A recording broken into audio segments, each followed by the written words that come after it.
very sad. I'm very worried about him. Je suis très triste, je m'inquiète beaucoup à son sujet. Ce sont les mots du père d'un des 63 otages israéliens capturés par le Hamas qui seraient encore en vie. Un rassemblement a eu lieu aujourd'hui à Bruxelles pour demander leur libération. À la veille des 1 an de l'attaque du 7 octobre, nous serons en direct d'Israël avec notre correspondante RTL Info. Il est 19h, bonsoir à tous, bienvenue. Et dans l'actualité de ce dimanche, il y a également ces nouvelles frappes israéliennes sur Gaza, mais aussi sur le Liban. Le Premier ministre israélien a réaffirmé vouloir éliminer le Hezbollah et répondre aux attaques de missiles de l'Iran. Laurence a eu la peur de sa vie en rentrant de la crèche avec sa fille. Un arbre s'est effondré à leurs pieds. Nous verrons ce que mettent en place les communes pour éviter de pareils incidents. Flémal, en région liégeoise, est confronté à de nombreux dépôts clandestins. Les habitants espèrent que les élections du 13 octobre vont enfin changer la donne. La dernière ligne droite avant ces élections, c'est aussi le nom du nouveau rendez-vous de la rédaction. Tous les soirs, un président de parti évoque les enjeux communaux. Aujourd'hui, c'est Raoul Edebau, le président du PTB, qui est notre invité.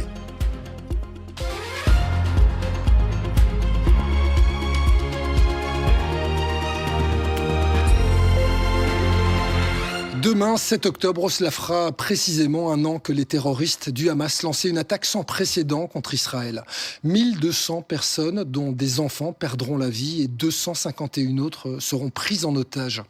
Aujourd'hui, la communauté juive de Belgique se souvient de ces tragiques événements. Elle appelle également, une fois de plus, à la libération des derniers Israéliens retenus en captivité à Gaza. Roxane Joss avec Thomas Decuper. Alon est le papa de Tamir, enlevé par le Hamas le 7 octobre 2023. Tous les jours, il espère pouvoir le retrouver en vie. J'espère et je pense qu'il est en vie. C'est le plus grand espoir de ma vie. Il a été capturé quand il était en grande forme. Je pense donc qu'il faut qu'il revienne comme ça. J'espère que ce sera le cas quand il sera de retour. Tamir fait partie des 63 otages toujours retenus dans la bande de Gaza, mais ce chiffre reste incertain sans communication officielle de la part du Hamas. Les conditions de détention inhumaines sont-elles confirmées par les 117 otages libérés?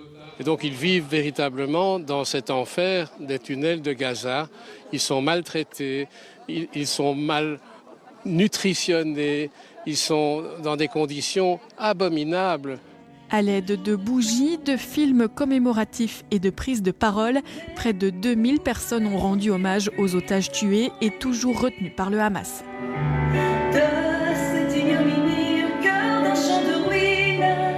Un moment important pour toute la communauté qui tient à marquer son soutien, même de loin. Vous savez, il y a surtout ce petit gamin, ce petit Kfir Bibas, qui a été kidnappé quand il avait 9 mois. Donc la plus grande partie de sa vie, aujourd'hui, il l'avait vécu à Gaza. Il va sur ses 2 ans et c'est terrible d'imaginer.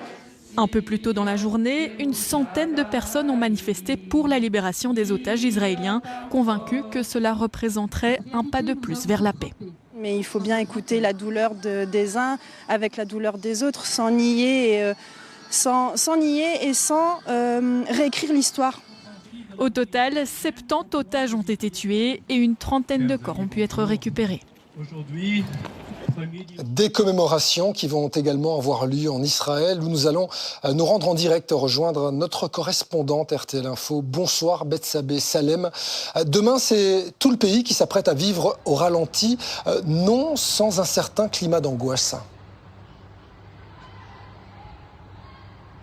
Oui, je peux vous dire que les Israéliens s'approchent vraiment de cette date du 7 octobre à reculons d'abord parce que cette date, c'est énormément de souvenirs très douloureux. En plus, 1 an, ça veut dire que les Israéliens doivent réaliser qu'ils sont en guerre depuis 1 an, une guerre qui n'est pas finie. Et puis, ça veut dire 1 an de captivité pour les otages. Alors concrètement, il y avait une cérémonie énorme prévue demain soir à Tel Aviv, 40 000 personnes. Pour des raisons de sécurité, eh bien, elle ne peut pas avoir lieu. Elle ne rassemblera que les familles endeuillées et les familles des otages. On imagine que beaucoup de petits rassemblements auront lieu à Tel Aviv et dans d'autres villes où la cérémonie sera retransmise sur des écrans. Il y aura aussi une cérémonie beaucoup plus sobre, officielle, retransmise à la télé. Puis demain, beaucoup de commerces et d'entreprises ont décidé de fermer déjà dans l'après-midi pour honorer par hommage aux victimes du 7 octobre. Beaucoup d'émotions, beaucoup de tristesse en Israël. Et puis ajouter à cela, comme vous l'avez dit, l'angoisse d'attentats.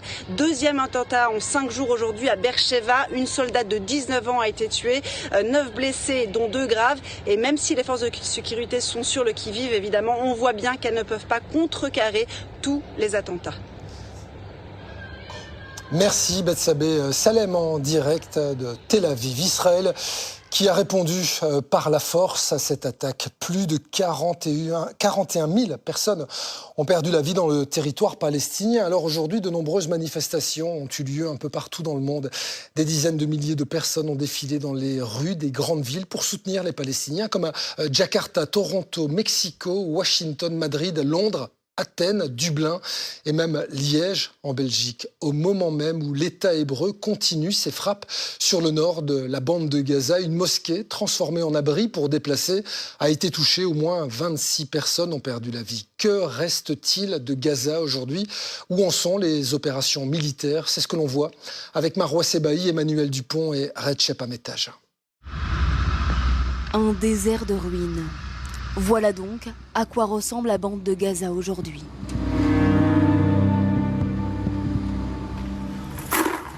Deux tiers des bâtiments de l'enclave palestinienne ont été détruits ou endommagés. Il faudra tout reconstruire. Les soldats israéliens ont sillonné la plupart des villes de la bande de Gaza, examiner les coins les plus improbables pour tenter d'éliminer les combattants de l'organisation terroriste responsable de l'attaque du 7 octobre. Aujourd'hui, l'armée expose son butin, des dizaines de fusils d'assaut, des équipements militaires dont le Hamas se serait servi pour exécuter leur opération. Nous avons pu éliminer une partie du Hamas, mais la menace est encore réelle, même si elle est moins importante. Le Hamas n'a pas été neutralisé. Des membres de l'organisation se seraient réfugiés dans cette mosquée, selon Israël, qui l'a bombardée hier encore. Bilan, 26 morts, des civils. Ces gens cherchaient juste un endroit où dormir. La mosquée leur semblait être la meilleure solution. Ils n'ont rien à voir avec cette guerre. Résultat, la population est une nouvelle fois appelée à fuir. Depuis le début du conflit, 80% des Gazaouis ont dû se déplacer du nord au sud pour trouver un abri. On est obligé de partir à cause des bombardements aléatoires. Il faut qu'on protège nos enfants. Mais où voulez-vous qu'on les emmène ? La guerre dans la bande de Gaza aurait fait plus de 41 000 morts selon le Hamas. Depuis un an, le monde, impuissant, semble assister au désastre qui touche cette partie du Proche-Orient. Un conflit qui s'est depuis étendu au Liban, pays frontalier situé au nord de l'État hébreu. Là-bas aussi, les frappes se poursuivent sur fond de tensions diplomatiques. Le président français a suggéré hier de cesser les livraisons d'armes à Israël. Une honte, lui a aussitôt rétorqué le Premier ministre israélien. Benjamin Netanyahou a réaffirmé vouloir éliminer le Hezbollah libanais et entend aussi répondre aux attaques de missiles iraniens de la semaine dernière. Les derniers développements avec Mathieu Coll, Emmanuel Dupont et Recep Ametaj. Un tunnel de 250 mètres de long, dans lequel sont entreposés des dizaines de sacs militaires supposés appartenir aux combattants du Hezbollah. Ils sont soupçonnés de vouloir attaquer le nord d'Israël. Un tunnel, aujourd'hui déserté. Quelques chaises, des vivres, de quoi rester sous terre pendant plusieurs jours. Cette vidéo, publiée hier par l'armée israélienne, aurait été tournée dans le sud de Beyrouth. L'État hébreu justifie ainsi sa détermination à vouloir éliminer le mouvement chiite libanais et promet de répondre à son allié, l'Iran. Israël a le devoir et le droit de se défendre, de répondre à ces attaques, et c'est ce que nous ferons. Mais pour se défendre, Israël a besoin d'armes. Le pays peut compter sur l'indéfectible soutien des États-Unis. En revanche, la France a suggéré de cesser la livraison d'armes par souci de cohérence. Nous essayons aussi d'être cohérents. Et lorsque nous demandons des cessez-le-feu, c'est le cas pour Gaza, ça a aussi été le cas pour le Liban la semaine dernière, eh bien, nous tâchons de ne pas demander un cessez-le-feu tout en continuant à livrer les armes de la guerre. La réaction d'Israël ne s'est pas fait attendre. Est-ce que l'Iran